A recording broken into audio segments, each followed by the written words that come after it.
У меня есть история из учебного центра. Могу я ее рассказать? Да? Обычно заснуть было очень сложно. Чонгук был сильнее морально в учебном центре, но я... Мы спали на кроватях в ряд по прямой, да? Я был под номером 60, а я 59, да, а Чонгук был под номером 59. В казарме я спал в самом конце, на кровати, а Чонгук спал на кровати передо мной.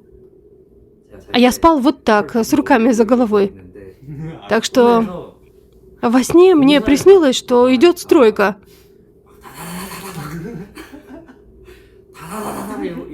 А мои руки онемели, и я проснулся, и лицо Чонгука было прямо напротив моего. Он как будто сверлил мне мое ухо. Он продолжал отказываться от подушки, поэтому она лежала вот здесь. Поэтому, когда я просыпался, я просто брал эту подушку и зажимал ему его лицо. Я не знаю, почему я это делал. Так что это было одно из болезненных воспоминаний.